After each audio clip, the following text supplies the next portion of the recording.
we're back now. Today's class we are going to start refining our little owl and putting in a little bit of shadow and highlighting. So we're going to start up here with this little horn or ear or whatever you want to call it.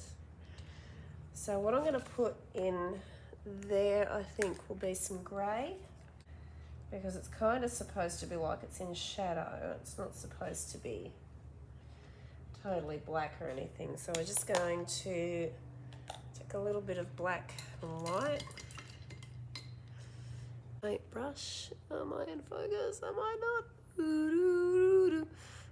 There, that's what it's like. It's so hard to get used to the fact that the iPad is up there. Oh gosh, you can almost see my noggin in there.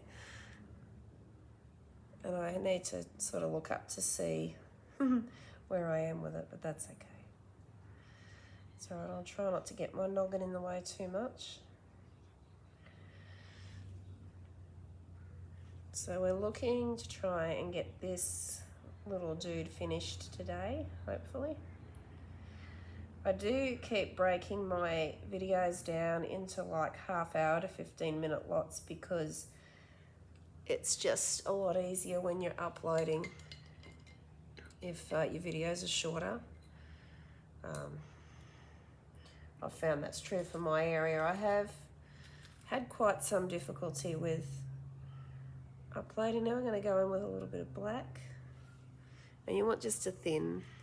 I keep coming in wrong with the brush and saying, there, the thin little brush with just a little black. And we're just going to go around the outside of this little horn here. I'll just refine that a bit more. There. Yeah, I have had a lot of trouble uploading lately. These are the pitfalls that come when you really start getting into your YouTube experience and you're wanting to be there for people and to show up and, you know, to stay current. And it gets to you to the point, if you can't film or your uploading isn't working, it does get a little bit kind of depressing at times, I'm not going to lie. And, you know, particularly with the bad weather we've had, it screwed up our Wi-Fi is something shocking. Everybody was talking about it. And also meant we couldn't get out and film and do things that we wanted to do. And it's amazing how much, once you start doing this kind of work, you miss filming and you miss scouting even for locations. So I think where we'll start today is we'll do some shadows first. This is where your black comes in, but you don't need very much, and you want to be very light with the way you handle your paintbrush. You don't want to be pushing in too hard. You don't want to be curving your brush, so keep a very light hand when you're doing shadows and highlights, and rinse your brush often and wipe it off on a little piece of paper. So where we can go in from here is his eyes. They're just filled in with black fabric pen at the moment, I believe. So this is how we can start to make his eyes look a little bit more brilliant and a little bit blacker. And you can use the lighter black from the pen as like a lighter kind of a shade to his eyes, so you get a little bit of shadowing there.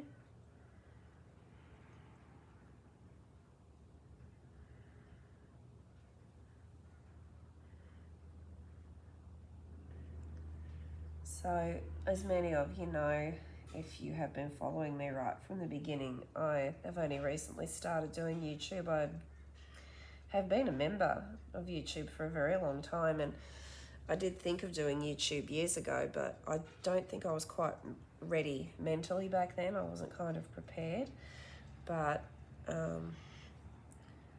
when I decided that I was going to do it this year, I was like, yeah, okay, I'll just do a couple and see if I like it, and then I can decide if I want to go any further with it. Well, yeah, if you do it and you start to enjoy it, it does get to be a thing that you're excited to do every day. And the job I was doing before that did start off that way as well, but it didn't stay that way. And it wasn't really the work that was the problem, or the people I was taking care of. I worked in a nursing home, and I really enjoyed the old people, and I liked hearing their stories, and I really did enjoy taking care of them. But unfortunately, you have problems with people in life, and they just became a little bit insurmountable for me in that job. So that was why I decided I was going to finally do what I wanted to do, become an art teacher, become a full-time artist and a YouTube content creator. And see, I just want to talk about this a little bit because I see a lot of my fellow YouTubers getting a lot of flack from people.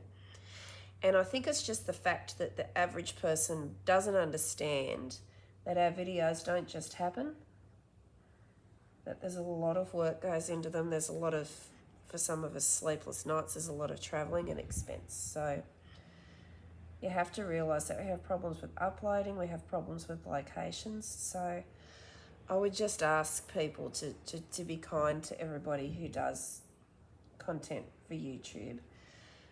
Except if it's people being mean, you know, don't be mean back, but don't give them your time of day either, because they're not here for the same things as the rest of us. You know, we're here because we have things that we like to do. Like, I love art, and I love a little bit of paranormal, and I love going on little adventures and things, and that's what I like to share with my viewers.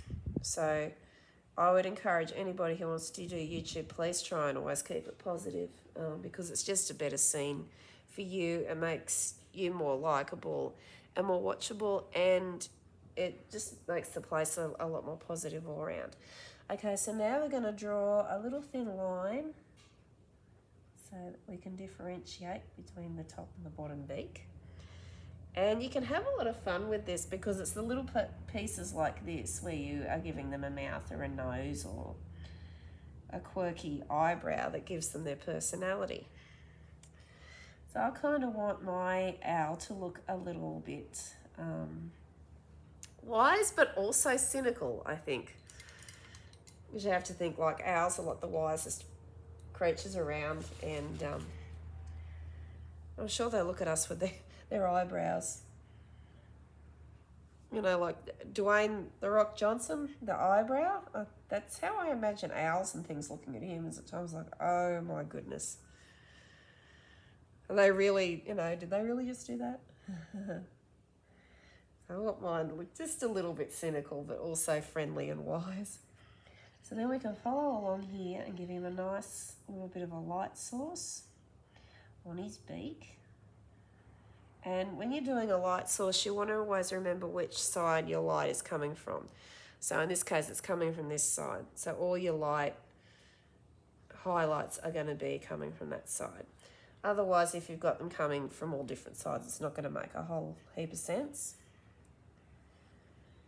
And a good way you can see how light hits things is if you just set yourself up an object and put it next to a light and move your light around or your object around, and you'll begin to see how the light hits it and where the light sources come from.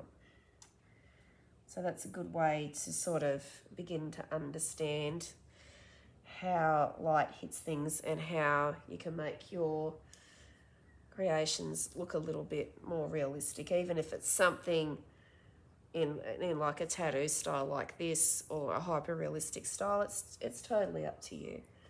So we're just going to highlight these little tufts of fluff, little fluffy feathers that he'd have in his ears.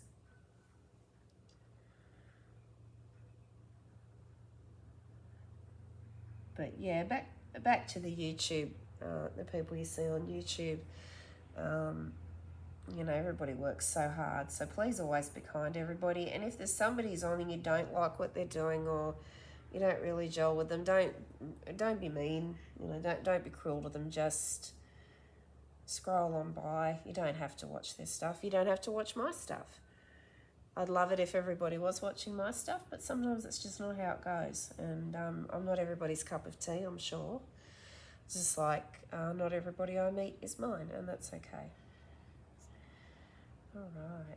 So we've got our little owl. He's starting to come to life a little bit more now. So this actual part of the video I'm shooting at the moment is traveling on from what I shot this morning when I started.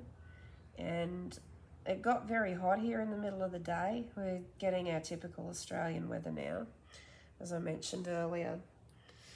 And yeah, it's getting quite hot. So I really had to just go and take a break. So while I took a break, I edited this morning's video. And it's already up, as most of you probably followed it anyway. So this is following on from this morning after having a little bit of a break. And today I'm fortunate enough to be able to be at home all day. It's not going to be much of being home all day in the next couple of weeks, let me tell you. So I decided I would take advantage of today and see if we can knock this one out. Pretty confident that I will be able to do it. I'm not going to rush it though, because this skirt will be up for sale on my website. Okay. So now every animal and human always has a little bit of red in their eye. So they have a red waterline, but what I did with the first owl is I gave him a waterline here, I think. See it? Just looking over at the other skirt, which I have sitting there for reference. Red waterline of his eye. I thought I might have put more red somewhere else in his eye, but I didn't. It must have been another one I painted. Okay. And that kind of just differentiates where his irises are, or his eyeballs, and his lids and his waterline. Just sort of,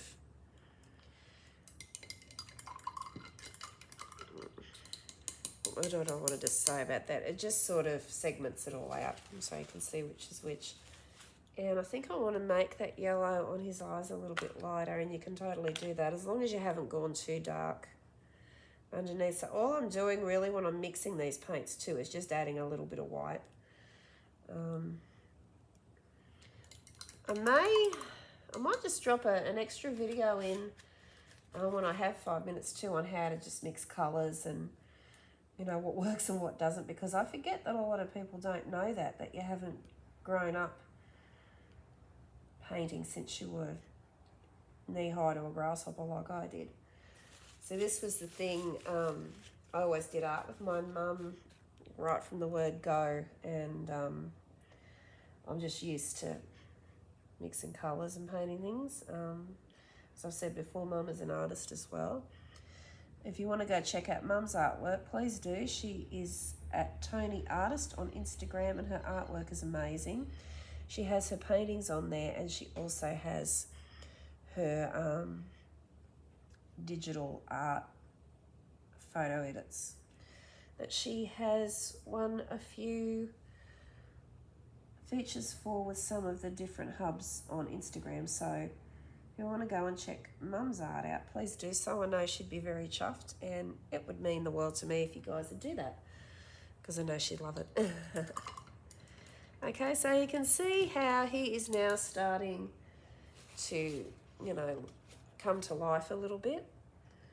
All right, so this here also, I think I might like to add some white so it can just sort of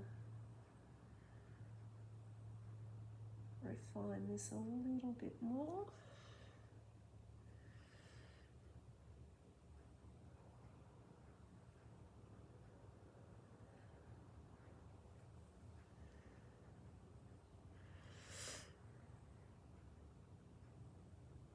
just keep building your colours and layering until you have them how you like. I really like his eyes to look shiny. He's awake and busy and looking for mice and judging people and doing owl stuff, so yeah. Okay, I might refine his little beak a bit more, sort of thin little bit there. Alright, so then he has little fluffy bits around his eyes as well, and this is good to use your small brush for, and we're just gonna like use the shape of the brush to put these little fluffy bits in. See? And it just makes it a lot easier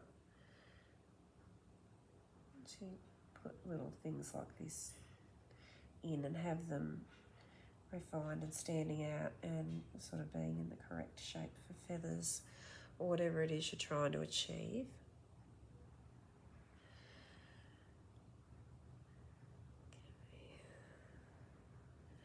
And we're going to refine this eye. Give him a little bit of white just there. That's part of his eye as well.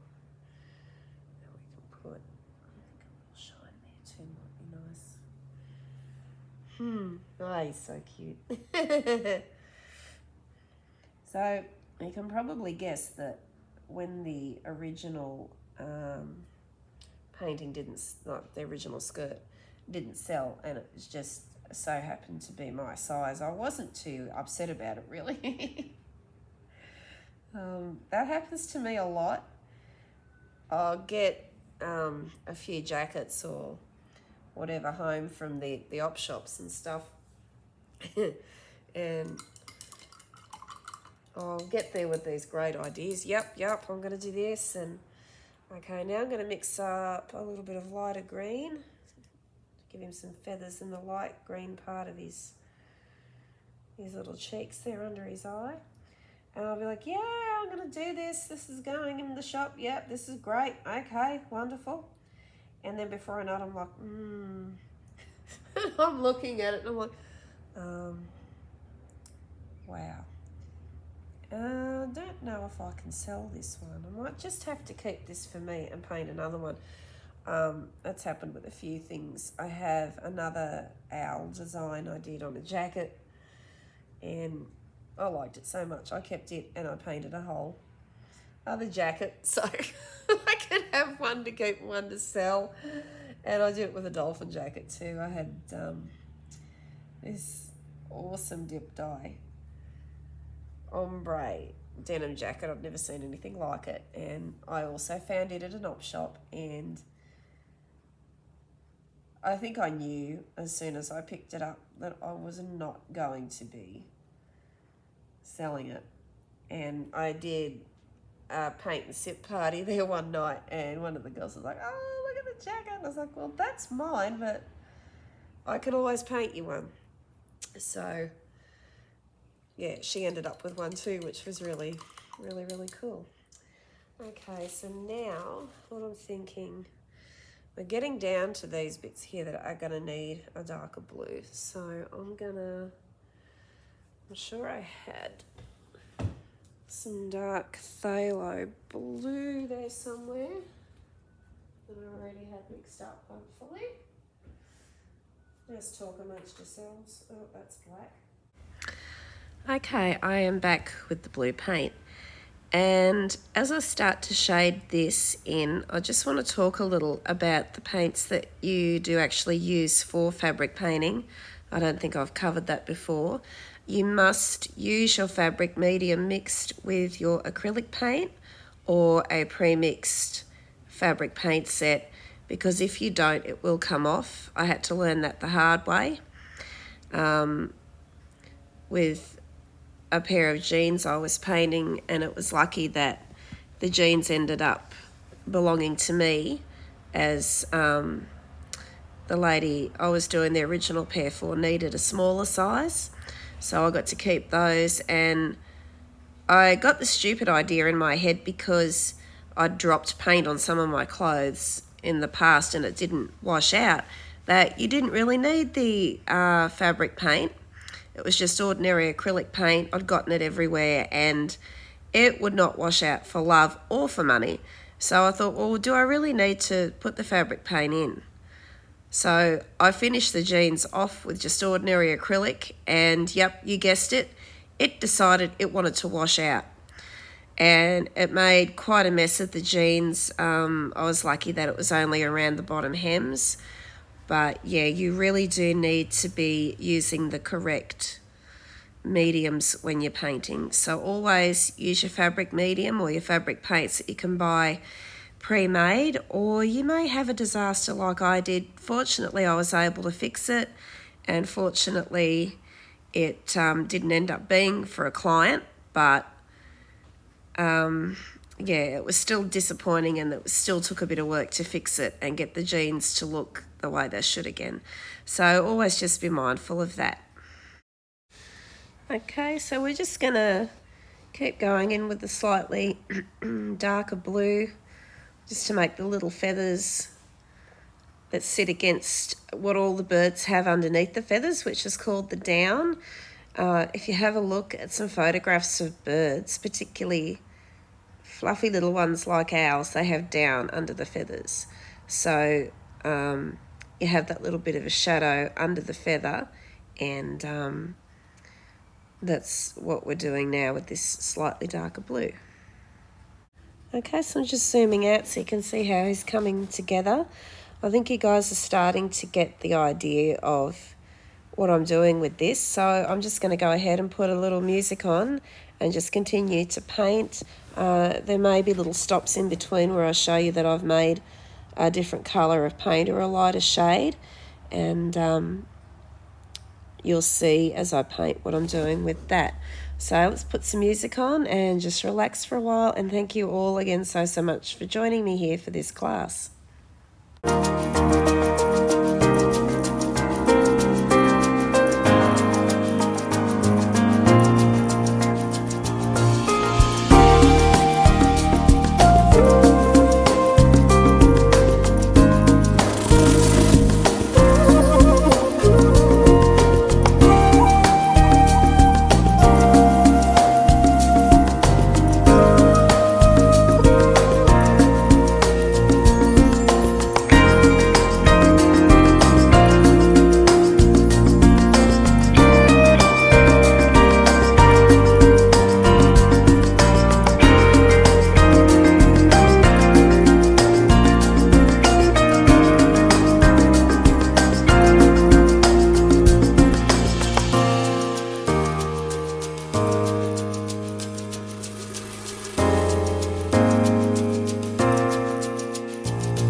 Okay, so we're just filling in his feathers a little bit more here, putting in some more blue, and I'll just pop in and say, in case anybody is wondering, the skirt is a size 14 Australian, so if you're a size 14 Australian, the skirt will fit you.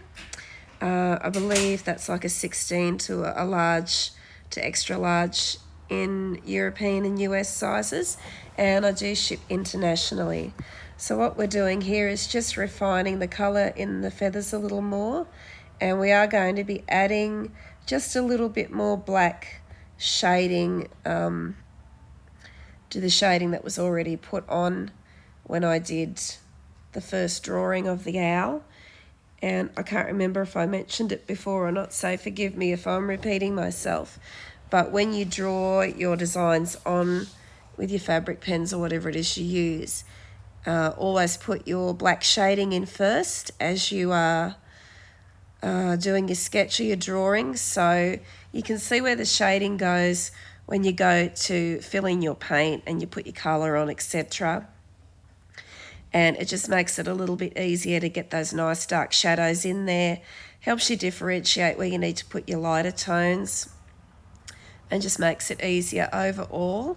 And I will also say, while I'm popping in for a quick chat, always make sure that your lighter colour is dry before you go to put your darker colour on, or you're going to get bleeding and colours mixing where you may not want them to be mixed, or you may end up with a colour that you don't want. So it is worth letting one layer dry and then put your next layer in.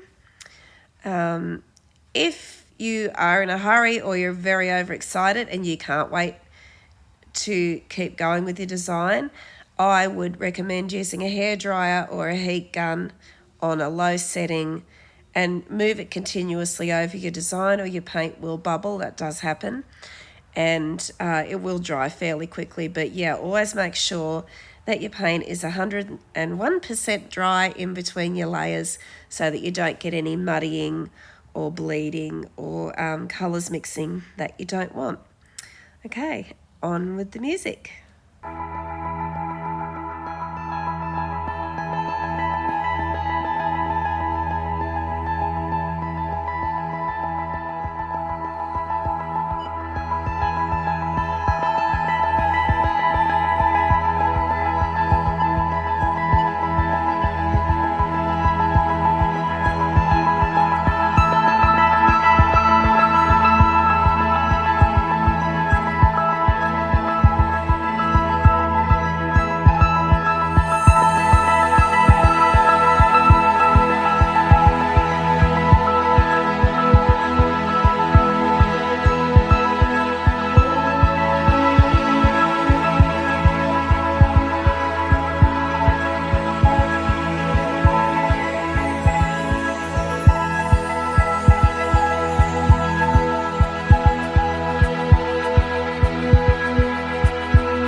Okay, so now we've got most of our highlights in. I'm just going to start shading in a little bit of the darker colours on the roses. So I'm just going to zoom in a little bit so you can see that. And I'm probably going to end this video off soon because I don't want it to run too long. And I'm probably going to do a lot of the shading off camera once I kind of show you what I'm doing here. And here I just take a little of the black paint, carefully touch my black brush to it and just mix it with a little bit of red so that you can make some shading for the owl. I actually meant the roses, sorry, I've been talking owl for so long, he is stuck in my brain. So when you're shading your roses in, you just want to go into any of the areas that we haven't actually put much colour, and that is where your deeper recesses of the petals are, where they fold in and they curl against each other, and they're always going to be a little bit darker than the petals that are sitting on the top. And that's how you get that lovely swirly deep shadowy rose look. So I'm just going to pop the music back on and you guys can follow along with what I'm doing here, and we'll finish this up soon, and then I'll be back tomorrow and we can complete our skirt and our beautiful little Ollie will be all done. So I'm going to shade a few roses and then I'll show you how I do the leaves, and that's where I'll probably end this off, and I'll do a little bit off camera as well to speed the process up, and come back tomorrow and we will finish this baby. So thank you all so much for watching again. I hope you're enjoying these classes, and yeah, I'll have to have a think about what we want to do for our next class. Whatever I do, I will always try and make it fun for you guys. Okay, let's just get into this. Oh, actually here, I forgot I had a leaf there I hadn't painted in. So if you forget something and you notice it later, just always paint it in white first, let it dry, and then you can pop your colour over the top. Paint's really forgiving once you get used to what you're doing and once you get used to fixing things. So always try, and I mean, if it doesn't work out the way you want, just start again. You can always paint another one, or you can go over mistakes with white, and I will do a whole other video on that. So I'm just going to pop the music back on now, and we'll get a little bit of shading done.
Okay guys, so I'm just going to shade these roses in a little bit more, and I think this is where we will leave off for today. I'm going to go ahead and finish this off camera, and I will come back tomorrow and we can get the whole skirt and owl finished. So there will be a little bit more progress, but I will explain what I've done in the meantime, and I will explain how we're going to finish this off. I will be painting the vines in that come down from the roses in white off camera as well. But I think you guys are getting a pretty good understanding of what we're doing now. So I think I will just finish this off here, and I will see you guys back tomorrow. Thank you so much for watching, and I'm going to continue on with this now, and then I'll be back tomorrow and we can get this finished. Thank you all so very, very much. Like, share, subscribe, and I'll see you all back here tomorrow.